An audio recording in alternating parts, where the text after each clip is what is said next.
नमस्कार मेरे नौजवान साथियों, कैसे हैं आप सब। आशा करता हूं आप सभी स्वस्थ और प्रसन्न होंगे तथा लगातार सीख रहे होंगे। मैं Prem, assistant professor, PSMPG college, geography department Kannauj, आपका स्वागत करता हूं अपने YouTube channel @learn geography with Prem में। दोस्तों, आज से हम आर्थिक भूगोल के बहुविकल्पीय प्रश्नों की एक सीरीज स्टार्ट करने जा रहे हैं, ठीक है, जिसमें हम आपको जो भी क्वेश्चन प्रोवाइड करेंगे उसका पूर्णतः एक्सप्लेनेशन भी देंगे। तो आपको एक काम करना है कि आपको एक रजिस्टर रखना है और जो क्वेश्चन आपको दिए जा रहे हैं उन क्वेश्चनों को भी आपको नोट करते हुए चलना है। साथ ही साथ जो एक्सप्लेनेशन हम आपको बताएंगे वो एक्सप्लेनेशन भी आपको नोट डाउन करते हुए चलना है, ठीक है दोस्तों। तो आज हम शुरू करते हैं आर्थिक भूगोल के कुछ महत्वपूर्ण बहुविकल्पीय प्रश्नों की, जो कि आपके जो सेमेस्टर एग्ज़ाम जो फाइनल वाले होने वाले हैं उसमें मदद हो सकती है, ठीक है। पूर्णतः हम नहीं कह सकते, लेकिन कहीं ना कहीं आपको हमारे द्वारा जो प्रोवाइड क्वेश्चन दिए जाएंगे उनसे थोड़ा बहुत आपको मदद मिल जाएगी, ठीक है। तो आप आराम से अपने हिसाब से भी पढ़ते रहिए और इस वीडियो के माध्यम से जो आपको विकल्प क्वेश्चन दिए जा रहे हैं उनका भी आपको लाभ मिले, यही हम आशा करते हैं। तो चलिए शुरू करते हैं आज का लेक्चर और बात करते हैं हम आर्थिक भूगोल के बहुविकल्पीय प्रश्नों की, जिसमें दोस्तों आपका पहला प्रश्न है कि कृषि अवस्थिति सिद्धांत यानी आइसोलेटेड स्टेट बुक। दोस्तों इस पुस्तक का नाम है, ठीक है। पुस्तक का नाम क्या था? आइसोलेटेड स्टेट, इस पुस्तक का नाम था। और इस पुस्तक में कृषि अवस्थिति सिद्धांत दिया गया था। तो किसने दिया था, इस क्वेश्चन के माध्यम से आपसे पूछा जा रहा है, ठीक है।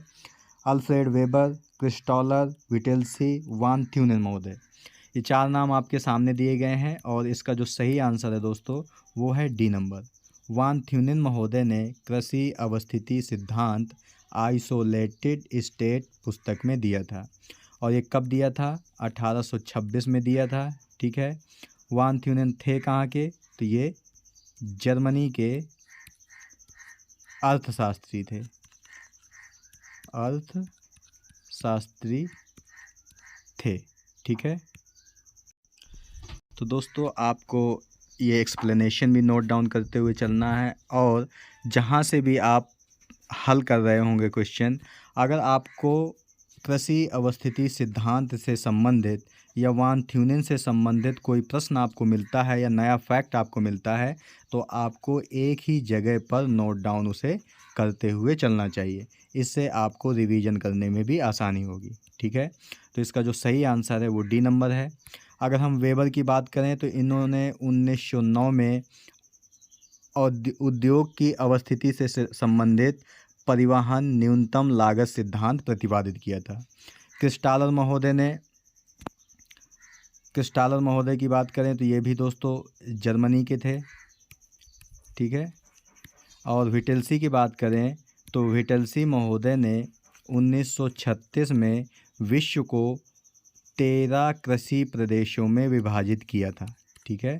13 कृषि प्रदेशों में विभाजित किया था, तो ये भी आपको याद रखना है। अभी हम आगे भी बात करेंगे इनके बारे में। तो इसका जो आंसर है वो डी नंबर है। इसके बाद दोस्तों अगला क्वेश्चन है आपका कि कृषि अवस्थिति सिद्धांत जो कि दिया था वान थ्यूनेन ने, और ये तुलनात्मक लाभ के सिद्धांत पर आधारित था, ठीक है। तो ये भी आपको याद रखना है कि जो वान थ्यूनेन ने कृषि अवस्थिति सिद्धांत दिया था उसका आधार क्या था? तो तुलनात्मक लाभ का सिद्धांत, ठीक है। में बाजार के चारों ओर भूमि उपयोग की कितनी पेटियां वान थ्यूनेन महोदय ने बताई थी, ठीक है। इन्होंने अपने कृषि अवस्थिति सिद्धांत में बाजार के चारों ओर भूमि उपयोग की कितनी पेटियां बताई थी, ये क्वेश्चन में पूछा जा रहा है। तो दोस्तों इसका जो सही आंसर है वो है 6 नंबर। यानी इन्होंने माना था कि एक प्रदेश है, ठीक है, प्रदेश में एक नगर है, नगर के चारों ओर 6 पेटियां हैं जो कि भूमि उपयोग से संबंधित हैं, ठीक है। तो इसका जो आंसर है वो 6 नंबर है, ठीक है, यानी कि सी नंबर सही है आपका, ठीक है दोस्तों। इस चित्र के माध्यम से दोस्तों उनके कृषि अवस्थिति सिद्धांत को दिखाने की कोशिश की गई है, ठीक है। यहाँ पर एक नगर दिखाया गया है जहाँ पे सेंट्रल सिटी है, नेविगेबल रिवर यानी कि बहती हुई नदी को दिखाया गया है, ये नदी है आपकी। इसके बाद जो दोस्तों पहली पेटी है वो है आपके market gardening and milk production, यानी कि बाज़ार के लिए जो चीज़ पैदा की जा रही है वो पहली पेटी में आएगी। इसके बाद दोस्तों दूसरी पेटी है जिसमें फायरवुड एंड लंबर प्रोडक्शन होगा, यानी कि लकड़ियों का जो उत्पादन होगा वो दूसरी पेटी में होगा।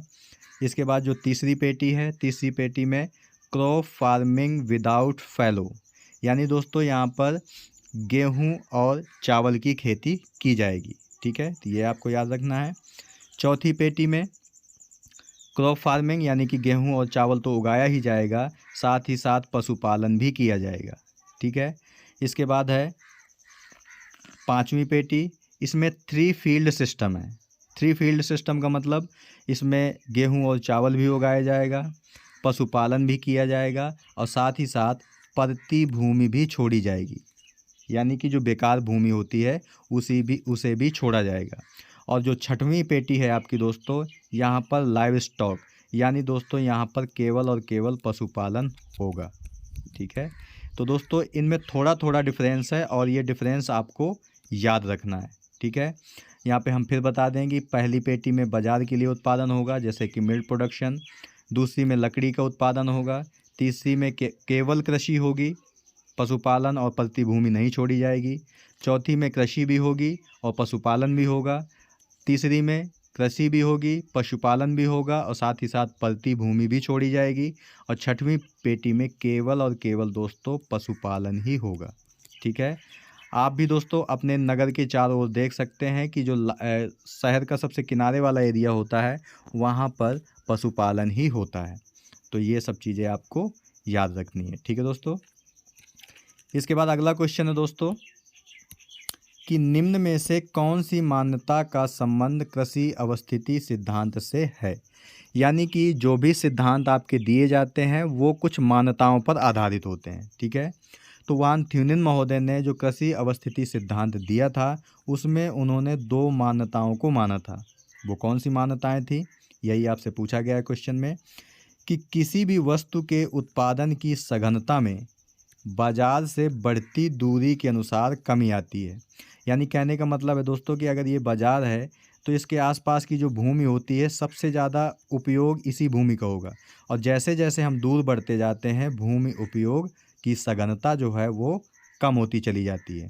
ठीक है, बी नंबर का क्वेश्चन है दोस्तों, बी नंबर जो विकल्प है आपका, कि ज्यों-ज्यों बाजार से दूरी में वृद्धि होती है त्यों-त्यों भू उपयोग प्रवृत्ति में परिवर्तन होता जाता है। ठीक है, जैसा कि हमने चित्र के माध्यम से भी अभी दिखाया आपको और बताया भी कि जो नगर के चारों ओर है वहाँ पर मिल्क प्रोडक्शन होगा, फिर लकड़ी का उत्पादन होगा, फिर कृषि की जाएगी, फिर कृषि और पशुपालन भी होगा, फिर कृषि पशुपालन और परती भूमि भी छोड़ी जाएगी, साथ ही साथ जो अगली पेटी होगी वहाँ केवल और केवल पशुपालन ही होगा। यानी कि जो भू उपयोग की प्रवृत्ति है वो लगातार परिवर्तित हो रही है बाजार से दूर जाने पर, यानी कि ये भी उनकी मान्यता थी। ठीक है, तो इसका ए और बी दोनों विकल्प सही हैं, यानी कि जो 2 मान्यताएं उन्होंने ली थी वो दोनों मान्यताएं आपकी यही दोनों हैं, तो ये भी आपको याद रखना है। ठीक है, तो सी नंबर सही है इसका।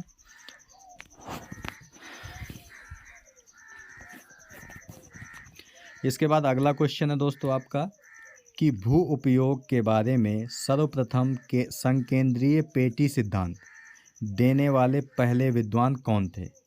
संकेंद्रीय पेटी का मतलब दोस्तों है कि नगर के चारों ओर पेटियां पाई जाती हैं। ठीक है, तो भू उपयोग के बारे में सर्वप्रथम जो संकेंद्रीय पेटी सिद्धांत देने वाले विद्वान कौन थे, तो वान थ्यूनेन ही थे, और इनकी पेटी सिद्धांत का नाम क्या है, तो कृषि अवस्थिति सिद्धांत।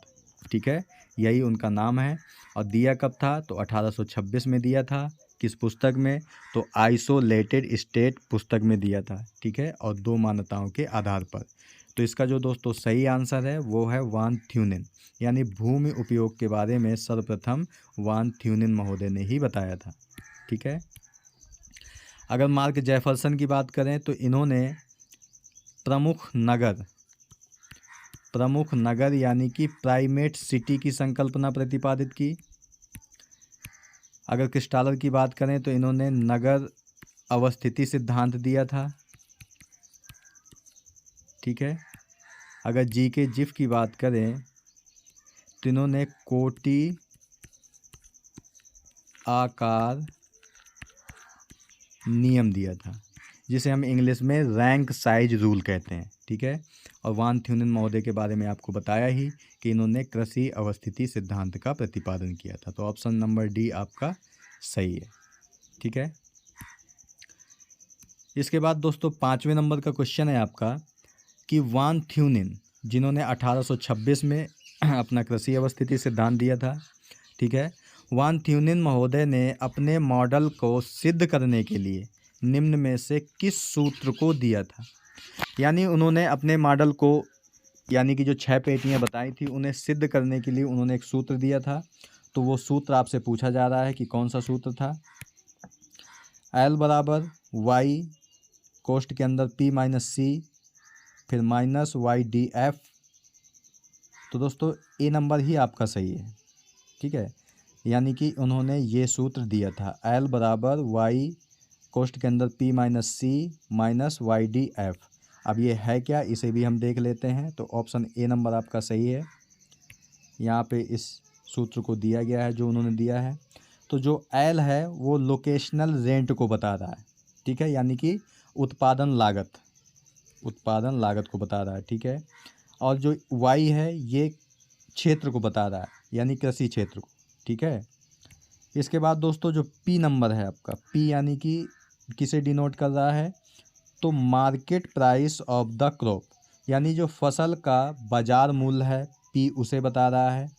सी है production cost of the crop, यानी कि जो फसल की उत्पादन लागत है, सी उसे बता रहा है। D distance from the market, जो डी है वो बाजार से दूरी को बता रहा है। और जो एफ है वो ट्रांसपोर्ट कॉस्ट को बता रहा है, ठीक है। तो ये भी आपको याद रखना है कि कौन सा लेटर किस चीज़ के बारे में बता रहा है।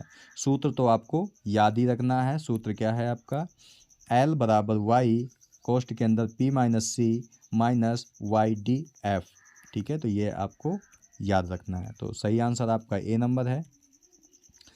इसके बाद दोस्तों 6वें नंबर का जो प्रश्न है आपका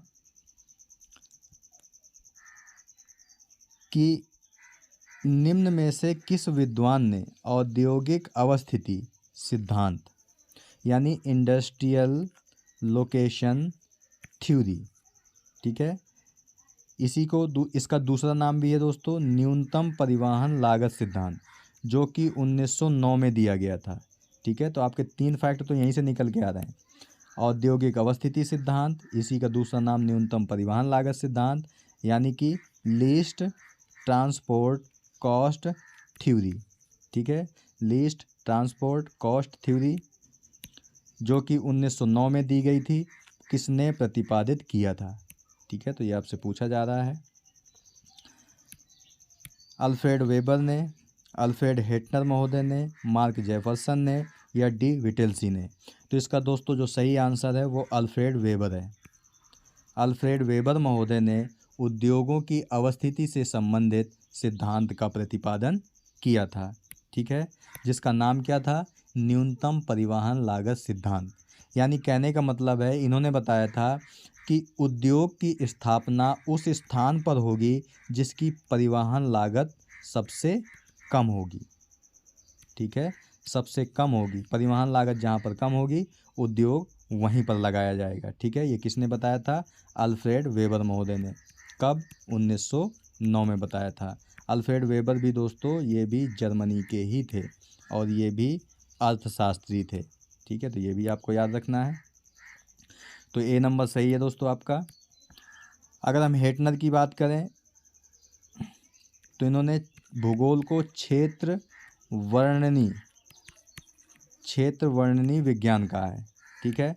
मार्क जेफरसन के बारे में आपको बताया ही कि इन्होंने प्राइमेट सिटी की संकल्पना दी थी। डी विटेल्सी महोदय ने 1936 में दी अर्थ एंड स्टेट पुस्तक में, ठीक है, अर्थ एंड स्टेट पुस्तक में विश्व को 5 आधारों पर 13 कृषि प्रदेशों में विभाजित किया था। तो ये भी आपको याद रखना है। तो सही आंसर आपका ए नंबर है। इसके बाद दोस्तों अगला प्रश्न है 7 नंबर का कि आइसोडोपिन का विचार किसने दिया था। ठीक है, आइसोडोपिन जो शब्द है दोस्तों, ये न्यूनतम परिवहन लागत सिद्धांत से ही संबंधित है। तो अब आप समझ गए होंगे कि आइसोडोपिन का विचार किसने दिया था। तो वो दिया था अल्फ्रेड वेबर महोदय ने। ठीक है, अल्फ्रेड वेबर महोदय ने दिया था। तो ए नंबर सही है। इस चित्र के माध्यम से दोस्तों जो आइसोडोपिन है, उन्होंने आइसोडोपिन लाइन के आधार पर, ये दोस्तों आइसोडोपिन रेखा है, क्या बताने की कोशिश की थी। दोस्तों जो आपको रेड कलर से दिखाई दे रहा है, यानी कि जो डार्क रेड है आपका, ये आइसोडोपिन है, जो कि क्या बता रहा है, टोटल कॉस्ट बता रहा है। ठीक है, यानी कहने का मतलब है कि एक ऐसी रेखा जो न्यूनतम परिवहन लागत वाले बिंदुओं को मिलाते हुए खींची जाती है, उसे हम आइसोडोपिन कहते हैं, या कह सकते हैं वेबर महोदय ने आइसोडोपिन का। तो जो आपको रेड कलर से दिखाई दे रहा है, ये न्यूनतम परिवहन लागत वाली रेखा है। ठीक है, तो ये आपको याद रखना है। और जो आपको हल्के रेड से दिखाई दे रहा है या और डार्क रेड से दिखाई दे रहा है, ये आपकी आइसोटिम लाइन है। ठीक है, आइसोटिम लाइन क्या बता रही है कि ऐसे बिंदु जहां पर जो उत्पादन लागत है, दोस्तों ये ट्रांसपोर्ट लागत आइसोडोपिन बता रहा था। ठीक है, लेकिन जो आइसोटिम है ये प्रोडक्शन लागत बता रहा है। जहां पर प्रोडक्शन लागत न्यूनतम होगी वो आपका क्या होगा, आइसोटिम होगा। तो ये आपको याद रखना है। ठीक है, तो दोस्तों जो इसका जो सही आंसर है वो आपका ए नंबर है, अल्फ्रेड वेबर ने बताया था। इसके बाद अगला क्वेश्चन है कि अवस्थिति त्रिभुज यानी लोकेशनल ट्रायंगल का विचार किसने दिया। ठीक है, लोकेशनल ट्रायंगल यानी अवस्थिति त्रिभुज का विचार किसने दिया था, अल्फ्रेड हूवर, अगस्त लॉश, अल्फ्रेड पेड, अल्फ्रेड वेबर महोदय ने। तो इसका जो दोस्तों सही आंसर है वो डी नंबर है, अल्फ्रेड वेबर महोदय ने दिया था।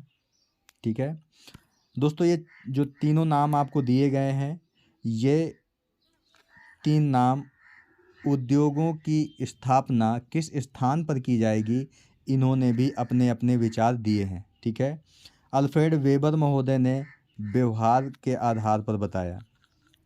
ठीक है, कि उद्योगों की स्थापना के लिए केवल परिवहन लागत इम्पोर्टेंट नहीं है, बल्कि मानव का व्यवहार भी इम्पोर्टेंट है। ठीक है, ये अल्फ्रेड पेड ने बताया था। ठीक है, इन्होंने भी अपने अपने सिद्धांत दिए हैं। ठीक है, तो डी नंबर सही है दोस्तों आपका। जो लोकेशनल ट्रायंगल है उसके माध्यम से इन्होंने बताने की कोशिश की। दोस्तों जब आप इनकी थ्योरी पढ़ेंगे तो आप देखेंगे कि इन्होंने 2 विचार लिए थे। पहला था कि एक कच्चा माल एक बाजार। ठीक है, और दूसरा था इनका कि एक बाजार और 2 कच्चा माल। ठीक है, तो जब एक बाजार और 2 कच्चे माल की स्थिति आ जाती है, तब उद्योग कहाँ पर लगाया जाएगा, ये किससे पता चलेगा। तो वेबर ने बताया कि ये हम पता करेंगे लोकेशनल ट्रायंगल से। ठीक है, यहाँ पे R1 दिया गया है यानी कि रॉ मटेरियल 1, यहाँ R2 है यानी कि रॉ मटेरियल 2। ठीक है, 2 कच्चे माल हैं, मार्केट आपका 87 किलोमीटर दूर है। ठीक है, तो अब उद्योग R2 पर लगेगा या R1 पर लगेगा। ठीक है, ये कैसे पता चलेगा, तो ये इसके लिए इन्होंने बताया कि जिस कच्चे माल की परिवहन लागत ज़्यादा आएगी, उद्योग की स्थापना उसी कच्चे माल के समीप होगी। ठीक है, ये इन्होंने लोकेशनल ट्रायंगल से बताया था। यहाँ पे भी लिखा है कि दोस्तों M बाजार को डिनोट कर रहा है, R1 एक कच्चे माल का स्रोत और R2 दूसरे कच्चे माल के स्रोत को बता रहा है। ठीक है, तो ये बताया था अल्फ्रेड वेबर महोदय ने, तो ये आप याद रखेंगे। इसके बाद दोस्तों 9वें नंबर का प्रश्न है आपका कि निम्न में से कौन सा कथन गलत है। हम आपको ये बता दें कि कहीं पर भी गलत आ जाए या नहीं शब्द आ जाए या असत्य शब्द आ जाए, ये 3 शब्द हैं दोस्तों, आपको गलत, नहीं, असत्य, तब आपको क्वेश्चन को ध्यान से ही पढ़ना है, ठीक है। यानी कि 4 विकल्प दिए गए हैं, इनमें से एक विकल्प आपका गलत है, ठीक है। जैसा कि अभी हमने ऊपर बताया कि इन्होंने अपने सिद्धांत में एक कच्चा माल यानी कि R1 और एक बाजार, ये कंडीशन ली थी। अब ये इसी से संबंधित है। अब क्या कह रहा है क्वेश्चन में कि कच्चा माल सर्वत्र उपलब्ध है, यानी कि यदि कच्चा माल सभी जगह उपलब्ध है होने पर उद्योग बाजार के पास लगेगा। जब कच्चा माल सभी जगह उपलब्ध है तो हम बाजार के पास ही लगाएंगे ताकि ट्रांसपोर्ट लागत कम आए, तो ये तो विकल्प आपका सही है, ठीक है। जब कच्चा माल शुद्ध होने पर उद्योग बाजार के पास लगेगा, यानी कि कच्चा माल शुद्ध है तो बाजार के पास लगेगा, ये सही है या गलत है, तो ये भी दोस्तों सही है। यहाँ पर दोस्तों हम बता दें कि शुद्ध और अशुद्ध कच्चा माल क्या होते हैं। चलिए हम विकल्प पढ़ लेते हैं, इसके बाद हम आपको बताते हैं, ठीक है। इसके बाद सी नंबर का जो विकल्प है दोस्तों, ए और बी दोनों सही हैं, ठीक है। कच्चा माल अशुद्ध है और स्रोत के पास है तो उद्योग बाजार के पास लगेगा।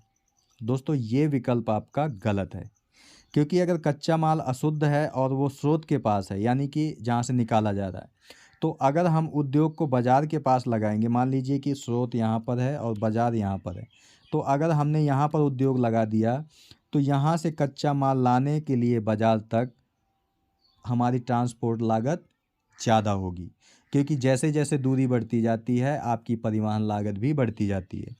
और कच्चा माल जब बाज़ार के पास आएगा तो कच्चे माल से पूरी चीज़ तो बना नहीं ली जाएगी, कच्चे माल से वेस्ट मटेरियल भी निकलेगा जिसे बाज़ार से बाहर फेंकने के लिए भी ट्रांसपोर्ट कॉस्ट लगेगी।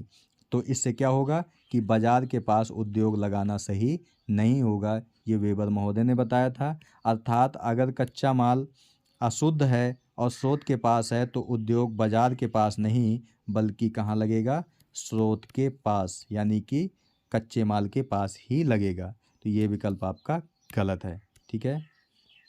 डी नंबर भी पढ़ लेते हैं कि अगर कच्चा माल शुद्ध है और वो स्रोत के पास है तब उद्योग बाजार के पास लगेगा। ये दोस्तों सही है। क्यों? क्योंकि दोस्तों जो शुद्ध कच्चा माल होता है, इसे हम बता रहे हैं आपको कि मान लीजिए कि कोई शुद्ध कच्चा माल है और मार्केट यहाँ पर है, ठीक है। तो अगर हम स्रोत से बाज़ार तक लेकर जाएंगे तो ट्रांसपोर्ट कॉस्ट तो आएगी, लेकिन जितना कच्चा माल होगा हमारा प्रोडक्शन भी उतना ही होगा। मान लीजिए कच्चा माल यदि 100 किलो का है तो जो हमारा प्रोडक्ट निकलेगा वो भी 100 किलो का ही होगा, ठीक है। तो अब आप समझ गए कि शुद्ध और अशुद्ध कच्चा माल क्या होता है। अशुद्ध कच्चा माल का मतलब है कि अगर कच्चा माल 100 किलो का है, अगर हम इससे कोई वस्तु बनाते हैं तो वो कितनी रह जाएगी, 20 किलो। यानी कि अगर कच्चे माल का उपयोग करके वस्तु बनाने में कच्चे माल का जो वेट है वो कम होता है तो वो कौन सा है कच्चा माल, अशुद्ध है। लेकिन यदि जितना कच्चे माल का उपयोग हो रहा है, मान लीजिए 100 किलो, और उससे वस्तु भी 100 किलो बनाई जा रही है, तो वो आपका कौन सा है, शुद्ध कच्चा माल है। तो ये आपको याद रखना है, ठीक है। एक चीज़ दोस्तों आपको याद रखनी है कि अगर कच्चा माल शुद्ध है तो हमेशा उद्योग मार्केट के पास ही लगेगा, ठीक है। यदि कच्चा माल सभी जगह उपलब्ध है तब भी जो उद्योग है वो मार्केट के पास ही लगेगा। तो ये भी आपको याद रखना है, ठीक है। इसके बाद 10वें नंबर का प्रश्न है दोस्तों आपका कि निम्न में से कौन अशुद्ध कच्चे माल का उदाहरण नहीं है। हमने आपको बताया अशुद्ध कच्चा माल क्या होता है, जिसका वेट कम होता है प्रोडक्शन करने में। तो गन्ने से अगर चीनी निकालना, तो दोस्तों आप भी अंदाज़ा लगा सकते हैं कि अगर 1 क्विंटल गन्ने का उपयोग किया जाएगा तो 1 क्विंटल चीनी आपकी नहीं बनेगी, अर्थात ये अशुद्ध कच्चा माल है, ठीक है। तो ये तो सही है दोस्तों, क्योंकि हमसे नहीं पूछा गया है। लौह अयस्क से इस्पात तैयार करना। लौह अयस्क दोस्तों जो आयरन और होता है उसका उपयोग करके जब हम इस्पात यानी स्टील तैयार करते हैं तो जितना लौह अयस्क होता है उतना इस्पात तैयार नहीं होता है। ठीक है, तो ये भी आपका सही है। इसके बाद है लकड़ी की लुगदी से कागज़ तैयार करना। तो अगर दोस्तों एक पेड़ को काट करके लुगदी तैयार की जाएगी कागज़ तैयार करने के लिए, तो एक पेड़ काटने से जितनी लकड़ी प्राप्त होती है उसके वजन के बराबर कागज़ तैयार नहीं होगा। तो ये भी आपका सही है। कपास से कपड़ा तैयार करना, ये दोस्तों सही आंसर है, क्योंकि कपास का उपयोग करके जितनी कपास का हम उपयोग करते हैं जब हम उससे कपड़ा तैयार करते हैं तो लगभग वो उसका वेट भी उतना ही होता है। ठीक है, तो डी नंबर आपका दोस्तों सही है। ठीक है, एक चीज़ दोस्तों, एक सूत्र और इन्होंने बताया था, पदार्थ सूचकांक, इसे भी आप नोट कर लीजिएगा। पदार्थ सूचकांक, इन्होंने सूत्र दिया था इसके लिए, पदार्थ सूचकांक बराबर यानी कि मटेरियल इंडेक्स बराबर उत्पादित वस्तु का भार, उत्पादित वस्तु का भार बटा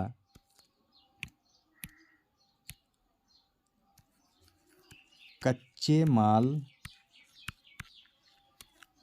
की मात्रा। ठीक है, तो इन्होंने ये पदार्थ सूचकांक के लिए इस सूत्र का प्रयोग किया था। ठीक है, जब आप और पढ़ेंगे तो अब आपको और भी समझ में आएगा। ठीक है, तो ये आपको याद रखना है। तो दोस्तों आज की वीडियो में यहीं तक। आज हमने 10 क्वेश्चन को कवर किया और उनका एक्सप्लेनेशन भी आपको अच्छे से दिया। तो आपको एक्सप्लेनेशन भी नोट डाउन करते हुए चलना है। पीडीएफ हम आपको ग्रुप में ही भेज देंगे। ठीक है, या तो पीडीएफ को ग्रुप में भेज देंगे या पीडीएफ का जो लिंक होगा वो वीडियो के डिस्क्रिप्शन बॉक्स में और वीडियो के पहले कमेंट में आपको प्रोवाइड कर देंगे, जहां से डाउनलोड करके आराम से आप पढ़ सकते हैं। ठीक है दोस्तों, तो ये आर्थिक भूगोल के बहुविकल्पीय प्रश्नों का पार्ट 1 है। ठीक है, हम ऐसे ऐसे करके धीरे धीरे पार्ट आगे बढ़ाते चले जाएंगे और आपको लगातार क्वेश्चन प्रोवाइड करने की कोशिश करेंगे कि आपको लगातार वीडियो मिलते रहें ताकि आपको आपकी तैयारी में सुविधा हो। ठीक है, यानी कि मदद मिले आपको। तो मिलते हैं आपसे नेक्स्ट वीडियो में, तब तक के लिए नमस्कार। आप प्रसन्न रहिए, खुश रहिए, मुस्कुराते रहिए और लगातार सीखते रहिए, कभी अपने लिए तो कभी अपनों के लिए। धन्यवाद। जय हिंद दोस्तों।